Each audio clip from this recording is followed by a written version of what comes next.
Kalau dari sisi orang tua, problemnya itu adalah bagaimana orang tua memiliki masalah untuk menyampaikan rasa cinta dan sayang mereka kepada anak-anaknya, gitu ya. Hafalin Quran bikin sayang sama orang tua. Ya Allah. Allah ngomong sama kita lewat Al-Quran yang kita hafalkan, kita baca itu.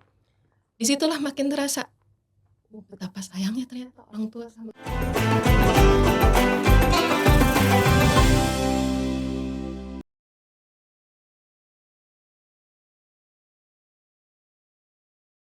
Assalamualaikum warahmatullahi wabarakatuh. Halo teman-teman semua, kembali lagi bersama kami di podcast Syiar Zulhijjah Partai Keadilan Sejahtera. Jadi ini episode ketiga. Kita akan membahas tentang bagaimana pengorbanan, lalu tentang bagaimana sebuah rumah bisa melahirkan generasi yang peduli gitu. Nah, karena ini momentum Zulhijjah teman-teman, tentu kita akan mengambil dari kisah Nabi Ibrahim dan Nabi Ismail ya, begitu. Jadi bagaimana kurban itu tidak hanya sekedar ritual saja, tapi betul-betul bisa melihat perspektif tentang cinta, lalu keteladanan dan pengorbanan dalam keluarga gitu. Nah, hari ini kita akan ditemani oleh dua narasumber luar biasa kita. Ada Bu Eko. Bu Eko ini adalah Ketua DPP PKS bidang Perempuan dan Keluarga, dan hari ini juga kita ditemani oleh Kak Nusaibah, writer, penulis hebat, dan influencer muda juga. Boleh kita tepuk tangan dulu. Selamat, gimana kabarnya hari ini Bu Eko? Alhamdulillah baik. Kak Amel juga semoga baik. Alhamdulillah baik. Kak Nusaibah gimana kabarnya Kak Nusaibah? Alhamdulillah luar biasa. Allahu Akbar. Allah Akbar. Jadi kira-kira hari ini kita akan membahas soal itu ya, Bu Eko, Kak Nusaibah, tentang bagaimana pengorbanan itu, pengorbanan keluarga, lalu orang tua di rumah bisa melahirkan generasi-generasi yang peduli seperti itu. Oke. Boleh langsung masuk ya Bu Eko ya, kita tanya-tanya pertanyaan pertama. Jadi kira-kira menurut Bu Eko sendiri, kalau di keluarga itu yang paling utama, isu yang paling utama dibahas itu apa kira-kira Bu Eko? Ya, keluarga itu kan tempat di mana seorang anak tumbuh sejak awal ya. Dia punya guru pertama itu adalah orang tua begitu ya, ayah, ibu, terutama ibu. Karena sejak di dalam kandungan dia sudah berinteraksi banyak dengan ibunya. Kalau ditanya apa sih yang ditanamkan di dalam keluarga, semuanya. Karena memang keluarga itu menjadi madrasah pertamanya seseorang. Madrasah pertama dan madrasah utama tentunya ya. Jadi mulai dari pendidikan iman, pendidikan karakter, skill dan sebagainya itu ditanamkannya di keluarga. Jadi kalau hari ini kita membahas tentang bagaimana pengorbanan, empati, karakter begitu ya, ditanamkan di dalam keluarga, memang saya pikir sangat tepat sekali, sehingga Idul Adha ini tidak hanya menjadi momen kita menyembelih hewan kurban gitu ya Kak Nusaibah ya, tetapi ada ada view tersendiri yang perlu kita ambil pelajarannya, terutama untuk keluarga-keluarga kita. Jadi sebenarnya enggak semua hal tuh penting yang Bu Eko ya. Jadi enggak cuman A, B, C, D, tapi tadi yang paling penting terkait moral dan penanaman akhlaknya sendiri itu paling penting di keluarga. Kalau menurut Kak Nusaibah sendiri saat ini, apakah betul ya anak muda itu sedang mengalami krisis kedekatan dengan keluarga, Kak Nusaibah? Gen Z sekarang adalah Kak Nusaibah ya, ramai di TikTok gitu. Jadi kalau krisis kedekatan dengan keluarga, kayaknya untuk saat ini gitu ya, dengan adanya medsos, dengan adanya dunia maya terbuka lebih luas lagi, ya sangat disayangkan ya. Kalau misalkan saya termasuk gen milenial ya Bu ya, milenial, apakah ada jarak dengan keluarga? Ya sebenarnya setiap keluarga punya tantangannya masing-masing dan ada jarak, tapi bisa disembuhkan gitu. Bisa disembuhkan dengan waktu-waktu quality time sama keluarga gitu ya. Nah kalau untuk saat ini itu yang terjadi dan harus disadari dan harus difikirkan kira-kira gimana nih langkah supaya anak muda Gen Z ya Kak ya. Iya. Amel Gen Z. Para Gen Z itu tetap merasa keluarga jadi tempat pulang, tempat bercerita yang paling nyaman gitu. Allah alam. Ya memang kadang sekarang tuh tinggal satu rumah aja belum tentu ngerasa kayak keluarga Ya, gitu Bu Eko. Sekarang tuh kalau betul. anak Gen Z tuh kalau melihat beberapa waktu terakhir tuh ada podcast yang ramai tuh Marathon. Mm-mm. Itu banyak yang nganggap itu kayak rumah virtual mereka. Padahal sebenarnya harusnya yang paling penting adalah rumah di realita itu sendiri kan ya Betul. gitu. Memang lagi krisis Bu Eko. Kira-kira nih Bu Eko, kira-kira pengorbanan apa yang paling anak-anak tuh jarang sadari dari orang tua sendiri nih Bu Eko? Sebenarnya kan orang tua sudah banyak berkorban ya, cuman Betul. ini anak-anak kadang belum terlalu menyadarinya gitu Bu Eko. Iya. Satu hal yang sangat ditanamkan di dalam Islam itu adalah birrul walidain namanya ya. Jadi berbakti pada kedua orang tua. Dan itu tidak mengenal waktu, tidak mengenal usia, tidak mengenal batas. Sejauh kemampuan kita. Nah, ini harus diantisipasi betul tadi katakan Nusaibah ya. Bahwa krisis kedekatan antara anak-anak dengan orang tuanya, dengan keluarganya, ini harus difikirkan bagaimana untuk menjembataninya. Kita tidak bisa juga menangkal perkembangan zaman begitu ya, bahwa modernisasi sekarang itu sudah semua serba digital begitu. Tapi yang harus diingat oleh kita semua, selalu ada jalan kalau kita punya niat baik begitu ya. Misalnya, mohon maaf, ada beberapa influencer yang kemudian menyampaikan bagaimana pengorbanan mereka ketika misalnya melahirkan gitu ya. Bagaimana pengorbanan mereka untuk mendidik anak. Bagaimana anak itu bisa menjadi inspirasi untuk orang tuanya melakukan hal yang lebih baik misalnya gitu ya. Itu sebetulnya salah satu cara untuk mengingatkan kepada generasi muda ya, terutama Gen Z yang akrab dengan dunia digital, untuk kembali kepada keluarganya begitu. Dan saya pikir perlu ditambah tuh pesannya, tidak hanya bercerita tentang ini loh pengalaman saya, tapi barangkali perlu ada pesan-pesan ya Kak Nusaibah ya. Jadi pesannya misalnya ayo perhatikan orang tua gitu ya. Jadi generasi muda yang sekarang merasa agak jauh begitu dengan keluarganya, itu sebetulnya bisa kembali kepada keluarganya kapan saja gitu. Gitu Kamel. Jadi sebenarnya mungkin bukan pengorbanannya yang ini ya Bu, cuman mereka aja nggak sadar Iya, gitu betul. ya. Jadi ada problem yang sekarang itu menurut saya ya agak krusial begitu. Kalau dari sisi orang tua, problemnya itu adalah bagaimana orang tua memiliki masalah untuk menyampaikan rasa cinta dan sayang mereka kepada anak-anaknya gitu ya. Jadi kadang-kadang polanya pola lama nih gitu ya. Dulu cara menyayangi anak itu kalau anaknya salah dimarahin gitu ya. Sekarang kan nggak lagi begitu tuh, anak-anak nggak mau diperlakukan seperti itu, sehingga nggak nyambung kadang-kadang antara apa yang diinginkan orang tua dengan apa yang diterima oleh anak-anak gitu. Jadi dalam poin ini orang tua perlu terus banyak belajar, tidak hanya dalam konteks komunikasi, tetapi juga ini landasannya apa nih kita mengingatkan anak kita gitu ya. Jadi kalau nanti kembali kepada bagaimana Nabi Ibrahim itu berinteraksi dengan Nabi Ismail begitu ya, di surat As-Saffat itu keren banget bahasanya ya Kak Nusaibah ya. Jadi bahasanya itu selalu dengan bahasa yang lembut, selalu dengan bahasa yang menunjukkan kasih sayang. Kemudian juga ada proses diskusi gitu kan, ketika menyampaikan bahwa Allah memerintahkan saya untuk menyembelihmu. Bahasa yang sangat indah itu dari Nabi Ibrahim adalah fanzur madza taro, ya coba menurutmu gimana gitu. Jadi itu perintah Allah tapi masih disampaikan dengan cara yang seperti itu. Dan itu tuh komunikasi yang bagus banget.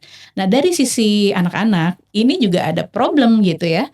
Mereka memiliki problem untuk bagaimana menyampaikan sayangnya kepada orang tua tuh kadang-kadang gak nyambung juga gitu. Ya mereka misalnya agak-agak menyampaikannya tuh dengan cara anak-anak sekarang. Tapi orang tua kadang-kadang menangkapnya, kok gak sopan ya anak saya ngomong kayak gitu gitu ya kan saya ya. Padahal itu biasa aja gitu. Jadi keduanya harus belajar, baik orang tua maupun anak-anak harus belajar. Orang tua mencoba untuk memahami situasi hari ini, kemudian anak-anak juga mencoba untuk memahami, oh ya orang tua saya tuh memang dulu gitu ya ketika kecilnya bagaimana dididiknya seperti apa gitu. Jadi kalau dua-duanya mau belajar sih insya Allah ketemu juga tuh kedekatan di keluarga ya.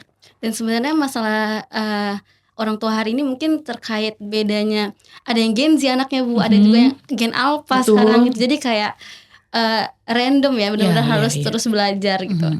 Lalu kalau menurut Kak Nusaibah sendiri, anak-anak muda itu sulit memahami perjuangan orang tua itu kenapa tuh Kak?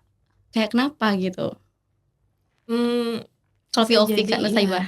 bisa jadi karena anak itu merasa orang tua berkorban untuk dia kalau orang tua melakukan sesuai dengan yang diinginkan sama si anak. Ya padahal orang tua merasa sudah berkorban juga karena ya dia melakukan peran sebagai orang tua dengan ilmu yang udah sampai ke dia sebagai orang tua. Tapi anak tidak melihat itu adalah bentuk pengorbanan. Tapi nanti biasanya Kak, sampai di usia kematangan tertentu Baru terasa. dia ya. baru ternyata Umi, Abi, Mama, Bapak gitu ya sayang banget ya sama aku. Baru terasa sekarang. Kenapa dulu nggak merasa itu adalah pengorbanan mereka gitu. Itu sih dari saya pribadi pun saat udah mulai bertumbuh gitu ya, udah mulai dewasa. Tahu nggak, ngafalin Quran bikin sayang sama orang tua. Ya, Keren. ngafalin Quran dan merasakan bagaimana Allah ngomong sama kita lewat Al-Quran yang kita hafalkan, kita baca itu. Disitulah makin terasa betapa sayangnya ternyata orang tua sama aku, mengarahkan aku ke jalan ini. Baru terasa nih sekarang, kalau dulu kan ingetnya dipaksa ngaji gitu ya. Pas akhirnya merasakan kenikmatan berquran, baru deh, oh ya jasa mereka sangat layak untuk mendapatkan balasan yang jauh lebih besar dari apa yang sudah mereka kerjakan. Itu sih kalau POV-nya saya. Jadi sebenarnya masalahnya cuma di komunikasi aja ya, Bu Eko ya, karena Nusaibah ya gitu. Jadi sama-sama yang orang tua mungkin ngerasa saya udah berkorban, yang anaknya ngerasa enggak, belum terasa, ya itu soal komunikasinya aja. Betul. Gitu Bu Eko ya. Lalu masuk di ngomongin hal ini juga nggak lepas dari masa kini ya Bu Eko, karena Nusaibah sekarang itu di masa kini itu dunia digital betul-betul sangat mempengaruhi ya pola pikir anak-anak zaman sekarang. Bukan cuma anak-anak tapi orang tuanya juga, karena sangat-sangat terpapar dengan digital ini sendiri gitu. Jadi menurut Bu Eko sendiri, kira-kira tantangan terbesar di keluarga di era digital saat ini Bu Eko apa? Kenapa sih Bu Eko merasakan kan perubahan anak-anak saat tahun 2010 tuh anak-anak belum kenal dunia digital ini Bu Eko, tapi tahun sekarang anak-anak itu betul-betul hidup dengan digital gitu. Jadi tantangannya apa Bu Eko kira-kira? Yang saya rasakan tantangannya memang kesunyian itu ya Kak Nusaibah ya. Jadi lebih banyak asik dengan dunianya sendiri gitu ya. Padahal kita sama-sama ada di rumah misalnya. Itu terjadi hampir di semua keluarga saya kira ya. Termasuk di keluarga-keluarga kita juga. Tapi memang sekali lagi komunikasi itu membantu ya. Tidak 100% menyelesaikan sih, tapi membantu. Setidaknya anak-anak tahu apa yang diinginkan oleh orang tua ketika kita bicara gitu ya. Misalnya dalam situasi ketika kita lagi kumpul disampaikan aja misalnya Umi Abi itu suka kangen kumpul-kumpul sama anak-anak di rumah gitu ya. Sementara selama ini anak-anak asik di kamar sendiri-sendiri gitu. Itu membantu untuk menyadarkan ya bahwa orang tua tuh punya kebutuhan juga gitu. Dan alhamdulillah kalau kita bisa terbuka ke anak-anak itu mereka paham juga kok gitu ya. Apalagi dibantu oleh influencer bagus nih yang menyadarkan tentang kebutuhan itu ya. Jadi saya mendukung Kak Nusaibah dan kawan-kawan influencer untuk banyak membuat konten baik gitu ya. Untuk mengingatkan generasi muda sekarang. Memang sekarang banyak banget kasus satu rumah tapi tadi sibuk masing-masing ya. Betul. Ya. Tinggal komunikasi lagi kuncinya. Lalu menurut Kak Nusaibah, media sosial tuh sekarang sebenarnya mendekatkan atau menjauhkan yang dekat Kak Nusaibah di keluarga ya? Iya. Tergantung dari gimana keluarga tersebut bersikap. Nah, pola digitalnya gimana nih? Kita juga butuh dong ya informasi-informasi dan gak bisa sama sekali gak buka gitu ya, karena ada info-info baik juga di sana. Nah, tinggal gimana cara menyaringnya. Ya, kalau saya ke anak-anak ya yang usianya masih ya 13 tahun ke bawah gitu ya, saya bilang belum saatnya punya akun medsos sendiri. Karena kamu belum bisa membedakan atau udah tahu salah tapi belum bisa men-skip gitu sesuatu yang salah tersebut. Betul. Gitu ya. Nah, sebenarnya medsos itu jadi kayak pedang bermata dua.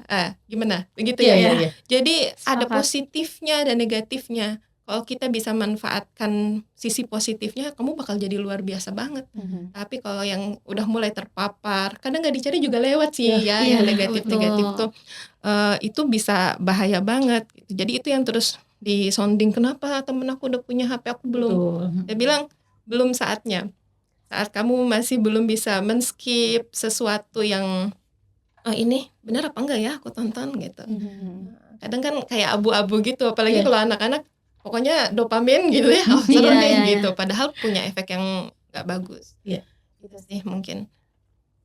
Jadi ingat Amel dulu, cerita sedikit Iya, ya. iya. Jadi Amel dulu di saat teman-teman sudah pada punya handphone, Amel termasuk yang telat Beko dikasih handphone sama Iya, Abi. iya. Dikasihnya SMA, kasih gak? Udah mau kuliah. Iya. Padahal itu juga karena kebutuhan rantau kebetulan dari Bima NTB Beko, rantau di betul. Jakarta, dan akhirnya ya harus dikasih handphone sama Abi buat terbang ke Bima pulang setiap liburan gitu. Oh, Amel dari Bima ya. Iya dari Bima.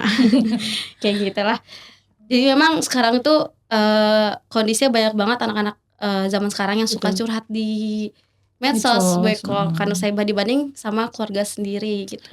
Ya itu termasuk poin yang harus diingatkan ke anak-anak ya kan Iya. Saibah ya, karena yang namanya dunia maya, namanya juga dunia maya kan. Mm-mm. Dia akan mencatat apa yang sudah kita tuliskan di situ gitu, ada yang apa yang sudah kita posting. Jadi kitanya udah berubah gitu ya, tapi Iya. kan jejaknya masih ada tuh di situ Betul. gitu. Jadi itu harus diingatkan kepada anak-anak kita supaya lebih bijak gitu menggunakan medsos. Lalu gimana Bu Eko kira-kira kita bagaimana keluarga bisa melahirkan generasi yang peduli terhadap lingkungan dan masyarakat Bu Eko? Di tengah isu tadi ya, kesepian gitu, komunikasi di keluarga, sebetulnya kita masih punya beruntung berada di Indonesia gitu ya. Karena negara kita tuh dikenal sebagai, masyarakatnya itu dikenal sebagai masyarakat yang guyup gitu ya, yang tolong-menolongnya tinggi gitu. Dan itu tuh saya yakin masih ada di masyarakat ya. Walaupun berita di media macam-macam, tapi budaya baik itu masih banyak kok di masyarakat gitu. Jadi misalnya kayak kita kan tidak selalu belanja itu di supermarket ya. Masih ada kok mbak-mbak jualan sayur gitu ya, yang ada di sekeliling rumah kita. Nah itu bisa sebetulnya pembiasaan anak-anak kita untuk gaul dengan lingkungan itu diberikan tugas untuk belanja misalnya. Supaya dia melihat kan bagaimana situasi sekitar kita tuh seperti apa. Dia juga kenalan dengan orang-orang sekitar, melihat ibu-ibu lain belanja dan sebagainya. Itu ada juga pelajaran ekonominya di situ gitu ya. Nah kemudian juga kita itu masih ada budaya-budaya seperti ibu-ibu arisan gitu ya, arisan RT, arisan di lingkungan Komplek gitu. ya. Iya, komplek. Nah itu boleh juga anak kita diajak gitu ya, supaya juga tahu bagaimana cara untuk berinteraksi dengan lingkungan dekat. Atau misalnya kalau ada tetangga sakit gitu, kita ajak anak kita. Atau kalau saya seringkali menugaskan anak-anak itu untuk ke tetangga itu ya, berbagi ke tetangga gitu. Walaupun kita bisa sebetulnya gitu ya, tapi kan ada misi ya, ada nilai-nilai yang ditanamkan kepada anak-anak untuk berkenalan dengan tetangga gitu ya. Dan kalau saya suka memberikan pesan kepada anak-anak, kalau ada ibunya ngobrol dulu ya gitu, supaya ada interaksi juga gitu, komunikasi antara anak-anak sama tetangga gitu. Jadi sebetulnya kepedulian kepada lingkungan itu bisa ditanamkan di keluarga gitu, dijalankan oleh orang tua ini kepada anak-anak. Memang justru terlihat ya Beko, gimana anak itu yang tumbuh dengan didikan empati di keluarganya dan yang tidak gitu. Iya, Kelihatan gitu kalau misalnya kelihatan. dicampurkan di masyarakat gitu. Betul. Menurut Kak Nusaibah sendiri, ciri-ciri anak muda tadi yang memang hidup di lingkungan yang memang hidup di lingkungan yang dididik dengan penuh kasih sayang dan tidak, itu seperti apa Kak Nusaibah? Pasti beda juga sih ya. Karena kalau istilah psikolog sekarang tuh tangki cintanya dia udah penuh. Jadi dia udah siap juga memberikan untuk orang lain karena dia udah cukup mendapatkan kasih sayang tersebut. Nah, yang menjadi PR kalau anak-anak tangki cintanya masih kurang atau bahkan kosong ya. Nah, dia akhirnya boro-boro kepikiran mau empati sama orang, berbagi sama orang lain, lingkungan sekitarnya. dia sendiri juga masih fakir, fakir kasih sayang gitu. Itu mungkin kalau dari saya.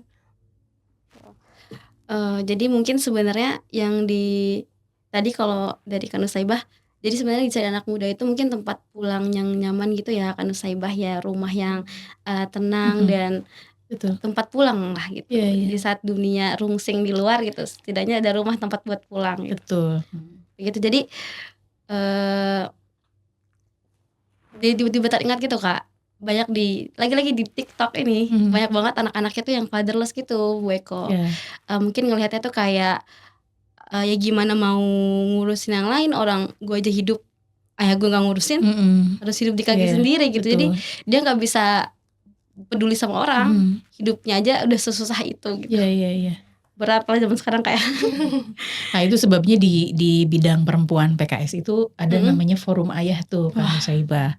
Jadi forum ayah itu sebetulnya bukan untuk menghakimi para ayah ya, tapi justru merespon fatherless ini dengan mengajak para ayah untuk ayo kembali yuk gitu, perhatiin lagi rumahnya gitu. Keren sih. Dan poin-poinnya itu bukan untuk mengasuh sebetulnya para ayah ditarik ke rumah, tapi untuk mengokohkan lagi kekowamannya, kepemimpinannya di rumah gitu ya. Bahwa anak-anak itu membutuhkan kehadirannya betul begitu. Tapi yang paling utama adalah bagaimana para ayah ini kembali ke rumah menjadi pemimpin di rumahnya gitu. Kalau dia udah berhasil jadi pemimpin pasti terbangun kedekatan dengan anak-anaknya gitu ya. Dan kita menyarankan forum ayah ini bentuknya bukan pelatihan, bukan pembekalan gitu ya, tapi sharing gitu. Karena ya kalau bapak-bapak kan mungkin lebih suka berbagi daripada yang serius-serius gitu ya, kan saya bayar. Sudah mulai gitu. Pak? Sudah banyak hampir di seluruh provinsi sudah ada gitu.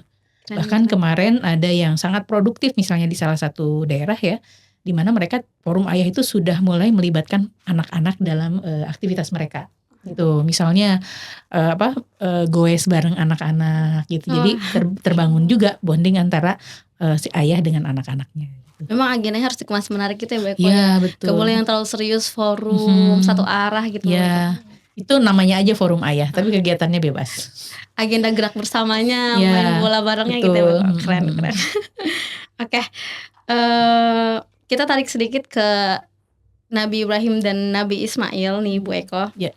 Jadi dari kisah Nabi Ibrahim dan Nabi Ismail, kira-kira apa pelajaran paling relevan untuk keluarga di masa kini, hari ini gitu? Ya, itu tadi saya tuh sangat takjub dengan ayat yang Allah sampaikan ya. Bagaimana Allah menyajikan keluarga Ibrahim ini dengan sangat luar biasa sehingga pelajarannya bisa kita dapat banyak gitu. Dari penggalan di surat As-Saffat aja ya, terkait dengan bagaimana orang kenalnya ya Nabi Ibrahim menyampaikan pesan dari Allah untuk menyembelih itu kan ya. Tapi sebetulnya kalau kita lihat dari mulai ayat 99 misalnya ya, itu Nabi Ibrahim itu pertama kali sebelum cerita itu beliau sudah mengatakan qala inni dzahibun ila rabbi sayahdin. Jadi yang pertama kali ditanamkan dalam diri orang tua itu adalah keimanan dulu kepada Allah gitu. Ada masalah di keluarga, baliknya ke Allah dulu sebelum sama yang lain gitu. Ada sesuatu yang diharapkan begitu ya, itu ke Allah dulu mintanya sebelum kepada yang lain. Nah baru kemudian di ayat selanjutnya Allah menyampaikan Robbi habli minas solihin. Jadi pengen punya anak soleh itu ternyata doa dulu gitu ya sebelum pada praktek gitu. Baru kemudian setelah Nabi Ibrahim selesai dengan dirinya, itu baru Allah memberitahukan fabasyarnahu bigulamin halim. Baru Allah memberitahu bahwa Allah memberikan kepada mereka pada Nabi Ibrahim seorang anak yang sangat lembut gitu ya. Dan dialog di ayat 102 itu yang tadi saya sebutkan itu ya, bagaimana Nabi Ibrahim menyampaikan pesan dari Allah, bagaimana Nabi Ismail menerimanya dengan penuh kesantunan gitu. Itu pelajaran komunikasi yang luar biasa gitu. Jadi bahwa di rumah itu tidak ada teriakan gitu ya, tidak ada bahasa-bahasa yang menekan. Itu dicerminkan oleh Nabi Ibrahim dan Nabi Ismail. Jadi kita jangan hanya melihat Nabi Ismail jadi anak soleh gitu ya. Tapi harus dilihat dulu orang tuanya juga seperti apa begitu. Dan landasannya selalu landasan iman ya. Jadi menjadikan Allah itu sebagai nomor satu. Sehingga anak juga mengikuti keteladanan itu begitu. Menjadikan Allah nomor satu begitu. Itu di antara pelajarannya ya. Kemudian juga peran ibu juga di situ. Ya walaupun tidak diceritakan nih di ayat ini bagaimana ibunda Hajar ya Hajar.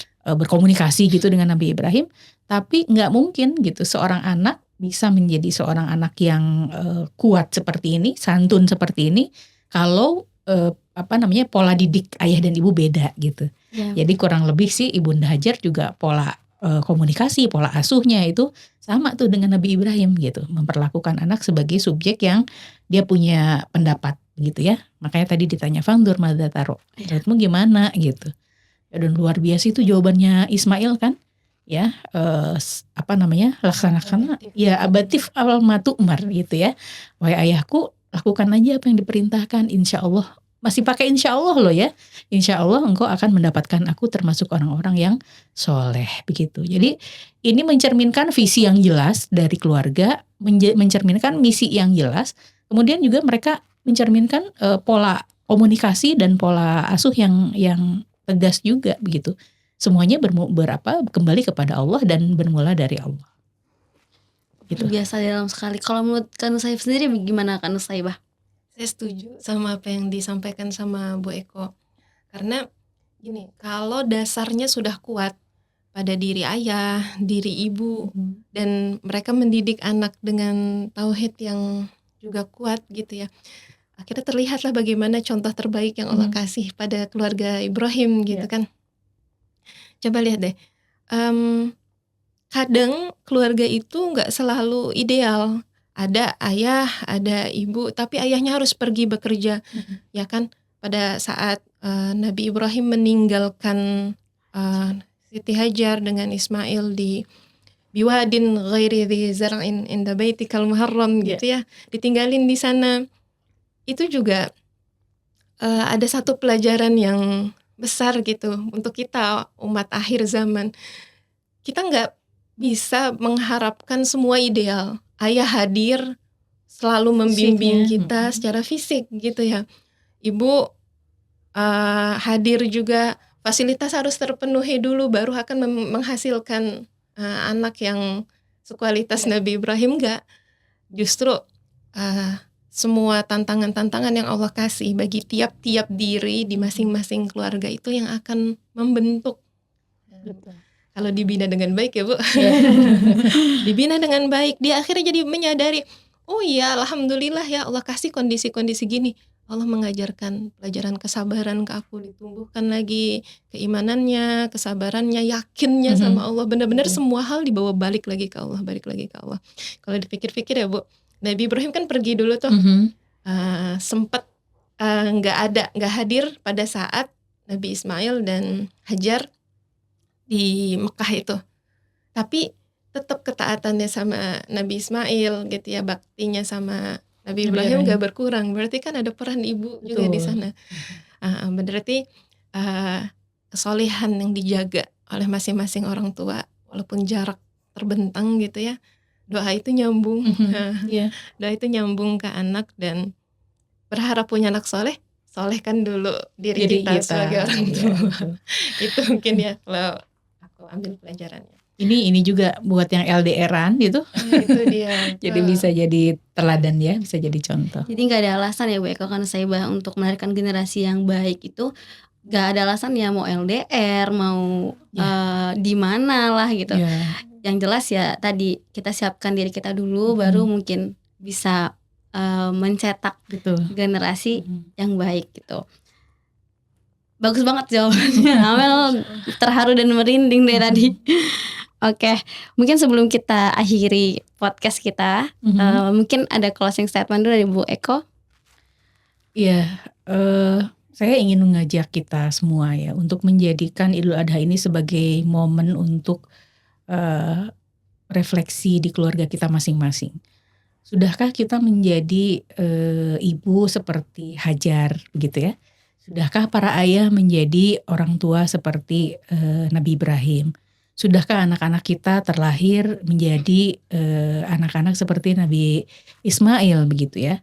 Betul bahwa mereka adalah manusia-manusia istimewa di hadapan Allah yang pastinya dijaga oleh Allah. Tapi kehadiran mereka itu justru untuk memotivasi kita gitu agar kita punya standar gitu ya, agar kita punya contoh, kita punya teladan. Karena semua yang Allah catatkan dalam Al-Quran itu adalah pedoman buat kita.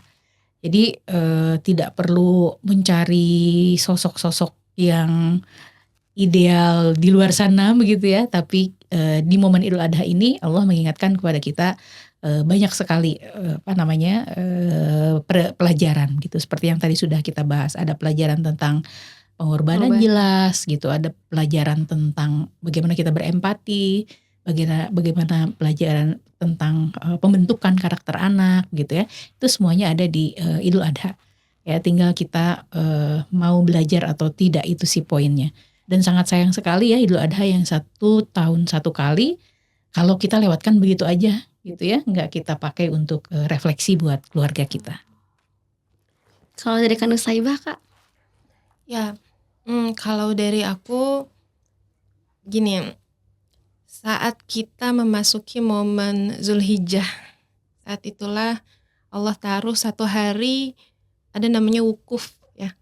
Dan itu adalah hari terbaik sepanjang tahun, yang Allah sendiri turun langsung ke padang Arafah gitu ya. Allah turun langsung untuk mendengarkan doa-doa dan mengabulkan doa-doa. Jadi yang ingin saya sampaikan, wukuf itu adalah ibadah kita, wukuf, tawakuf, berdiam, berhenti untuk apa? Refleksi. Nah, jadikanlah Idul Adha ini sebagai salah satu momen yang memang Allah hadirkan untuk jadi bahan kita refleksi. Sejauh ini peran-peran yang aku jalani sebagai anak, aku udah jadi orang tua ya, sebagai orang tua, sebagai kakak dari adik-adik, sebagai teman, sebagai guru, sebagai murid. Sudahkah aku berikan pengorbanan terbaik yang akan aku persembahkan untuk Allah? Gitu ya. Kalau sekarang kita lagi bahas khusus keluarga nih, sudahkah aku menyembelih kecintaan kepada selain Allah dan mengorbankannya untuk Allah, menjadikan Allah, cinta sama Allah di atas segala-galanya? Itu kan sebenarnya hikmah wukuf ini, sehingga kita jadi bisa menjalani peran-peran kita bukan lagi dengan keluhan-keluhan, dengan semua ketidakidealannya, tapi benar-benar meyakini gak mungkin Allah kasih kondisi tertentu kepada diri kita, pada masing-masing kita tanpa alasan gitu ya. Nah, wukuf inilah saat untuk berintrospeksi, ngecek, oh ya ini sudah tepat, ini harus dikuatkan, oh ini masih salah, harus dikoreksi, diperbaiki lagi, sehingga kita jadi pribadi yang bertumbuh secara keimanan, secara akhlak, dan paling pasti validasinya gak perlu dari orang lain ya. Mungkin habis introspeksi kita harapnya anak mulai sadar betapa berkorban ya, gak gitu ya. Orang tua udah berharap anak harus sadar gitu ya. Dan gak harus begitu, tapi kita cek lagi, sudahkah ini untuk Allah? Sudahkah pandangan Allah lebih kita utamakan dibandingkan pandangan yang lain gitu ya. Niat-niat baik itu tersambung ke Allah dan gak mungkin Allah sia-siakan. Itu sih mungkin luar biasa. Terima kasih banyak nih Bu Eko. Saya boleh gak nanya satu hal Kak Amel sama Kak Nusaibah ya? Boleh. Kenangan apa sih yang paling indah ya tercatat gitu di ingatan terkait dengan Idul Adha dan keluarga? Kak Nusaibah dulu boleh? Aku dulu. Oke. Kenangan Idul Adha yang paling menyenangkan adalah saat saya masih kecil gitu ya. Terus orang tua saya tawarin, mau naik kambing gak? Gitu. Seru ya. Dan saya sebagai anak kecil yang pikirannya belum jalan gitu ya, mau gitu, udah beneran dinaikin ke atas kambing, terus terjatuh lah. Di situ saya ngerasa kok orang tua aku membiarkan aku terjatuh gitu, nyuruh aku sesuatu hal yang membahayakan aku gitu ya. Kecewa banget tuh ya momen terjatuh dari kambing, kok orang tua naruh aku di kondisi kayak begitu gitu. Padahal tuh tahu bahaya buat aku, tapi ditaruh di atas itu.